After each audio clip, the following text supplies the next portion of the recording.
एक राजा हुए नभग, नभग के हुए नभाग और नभाग के हुए अम्बरीश महाराज। देखो अम्बरीश जो है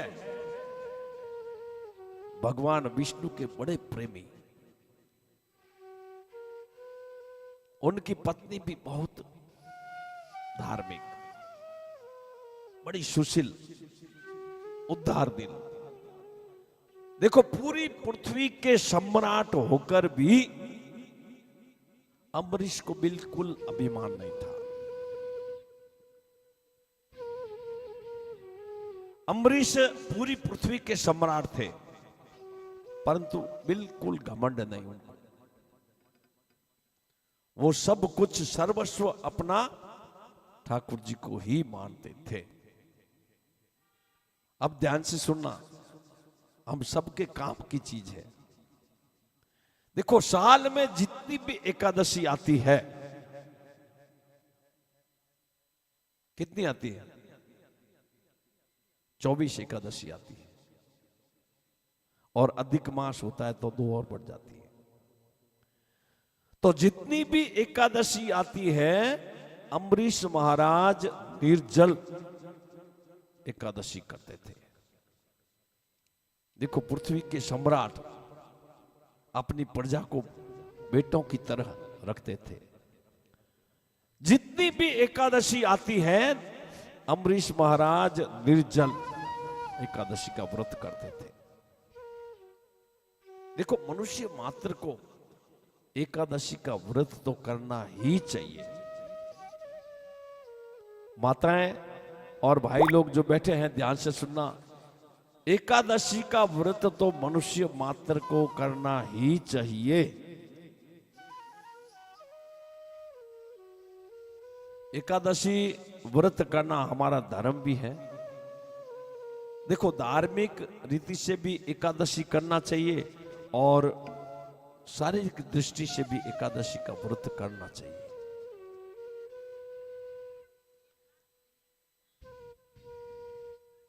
देखो जैसे मशीनरी, कल कारखाने, फैक्ट्रियां जो है, ये भी महीने में 1-2 बार पूरी छुट्टी रखते हैं। क्यों रखते हैं? मशीनों की सफाई करने के लिए। कल पुर्जे हजारों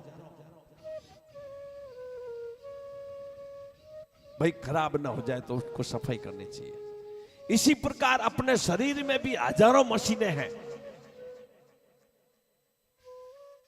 तो उस दृष्टि से भी एकादशी करना मतलब महीने में 1-2 बार बिल्कुल भूखा रहना बहुत जरूरी है।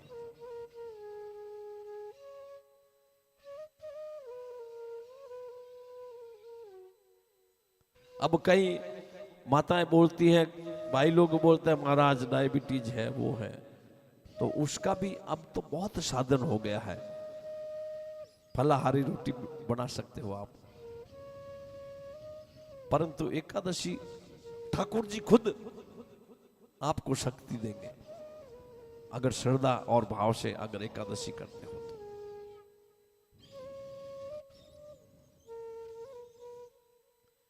अब अम्बरीश महाराज का यह नियम था, एकादशी करके दूसरे दिन जो बारिश आती है, बारिश का पारना होता है, तो पहले ब्राह्मण भोजन करवा के ही अपना पारना खोलते थे अम्बरीश महाराज। ये उनका नियम था। अब देखो कभी कभी क्या होता है,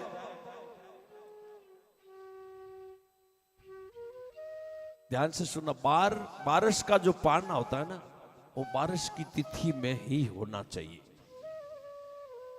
कभी कभी आप देखो पंचांग के अनुसार बारिश और तेरस भी साथ साथ में जल्दी लग जाती है, तो इसका जो व्रत खोलते हैं तो बारिश में ही खोलते हैं। तो दूसरे दिन बारिश थी और घंटा भर बाद में ही तेरस चालू होने वाली थी, तो अम्बरीश महाराज फटाफट जल्दी उठे और अचानक दुर्वासा महाराज पत्नी के साथ में सपत्नीक अम्बरीश महाराज के यहां पर घूमते हुए अचानक आ गए। अम्बरीश महाराज बहुत खुश हुए, महाराज मैं कितना भाग्यशाली हूं, आज आप जैसे संत पधारे हो और मेरे आज कल एकादशी थी और आज पाना है तो मेरा नियम है महाराज, आप बहुत बड़ी कृपा की आपने। दुर्वासा महाराज बोले ठीक है आप तैयार हो जाओ, मैं भी स्नान वनान कर लेता हूं। सब पत्नी आए थे।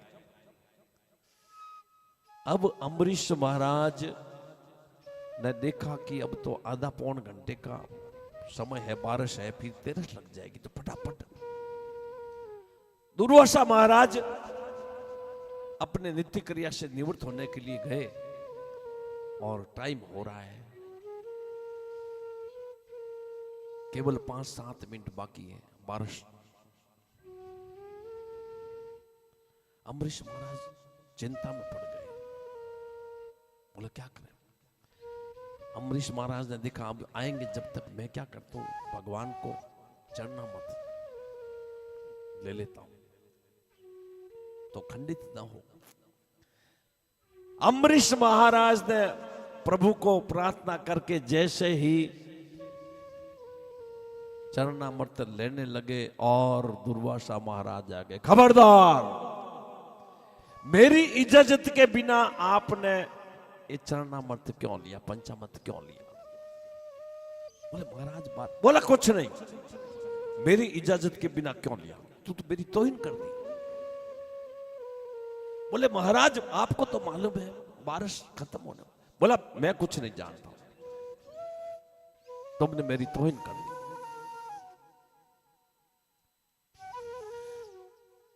देखो दुर्वासा ऋषि थे तो शास्त्रों में भी ऋषियों में सबसे ज्यादा गुस्सा उनको आता था, क्रोध। दुर्वासा महाराज ने क्या किया, इतने गुस्से हो गए और उन्होंने अपनी जटा से उखाड़कर और जमीन जोर से पटकी और एक कृत्या नाम की राक्षसी उस जटा में से पैदा हो गई। अब वो कृत्या नाम की राक्षसी अम्बरीश महाराज को मारने के लिए भागी, आगे आगे अम्बरीश, पीछे पीछे कृत्या।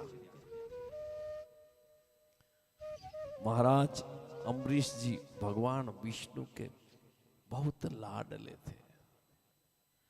भगवान विष्णु ने देखा और उन्होंने अपना सुदर्शन उसके पीछे लगा दिया, कृत्या के पीछे। अब आगे अम्बरीश, पीछे कृत्या और उसके पीछे सुदर्शन। भागते भागते सुदर्शन ने कृत्या नाम की राक्षसी को खत्म कर दिया। अब वो सुदर्शन दुर्वासा जी के पीछे लग गया। अब आगे आगे दुर्वासा, पीछे पीछे सुदर्शन, बचाओ बचाओ। दुर्वासा भाग रहे। भगवान भोलेनाथ के पास गए। भोलानाथ ने देखा आज दुर्वासा ऋषि और उसके पीछे सुदर्शन। ध्यान लगाया कि भाई ये तो भगवान का, मैं कुछ नहीं करता हूं, भगवान के भक्त का ये, मैं कुछ नहीं कर सकता। वो दुर्वासा गए ब्रह्मा जी के पास। ब्रह्मा जी के पास गए, बोले बचाओ महाराज। ब्रह्मा जी ने भी ध्यान लगाया, देखा, बोला मैं कुछ नहीं करता। भगवान विष्णु का सुदर्शन और उनके भक्त को पीड़ा, मैं कुछ नहीं कर सकता हूं, आप तो आगे जाए। अब दुर्वासा महाराज इधर उधर भाग रहे हैं। आखिर में भगवान विष्णु के पास गए। बोले प्रभु मुझे बचा लो।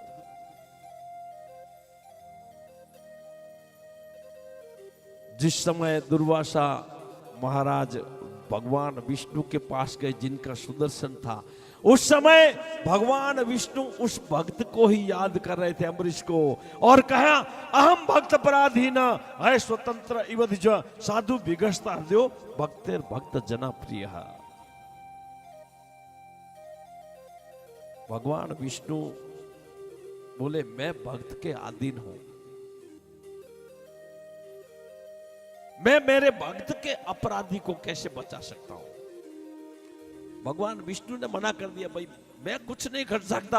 अगर आपको इससे बचना है तो आप मेरे भक्त अम्बरीश के पास जाइए, वो ही बचा सकते हैं, बाकी मेरे बस की भी बात नहीं।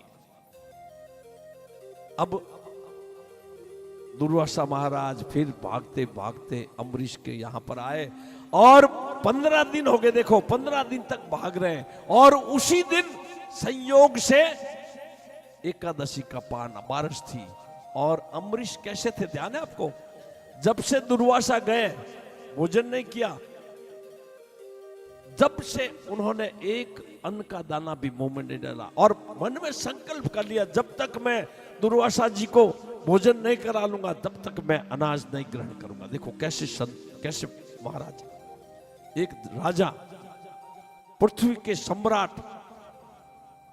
और उस दिन भी भटकते भटकते वापिस बारिश के दिन वो जल लेके खड़े अम्बरीश, और दुर्वासा महाराज आगे चरणों में बोला क्या कर रहे हो आप? बोला मुझे बड़ी भूल हो गई। बोला आप ऐसे मत करो,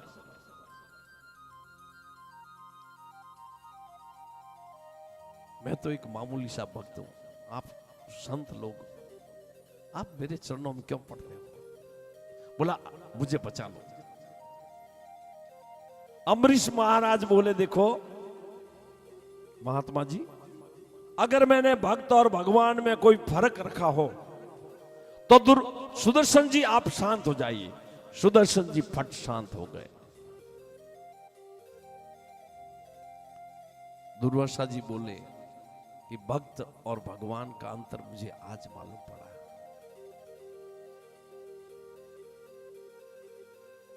तो ऐसे अम्बरीश महाराज थे। एकादशी का व्रत तो हर एक प्राणी को करना ही चाहिए, मनुष्य जन्म लेकर। और एकादशी का व्रत जो नहीं करता है ना, वो कुत्ते की योनि मिलती है।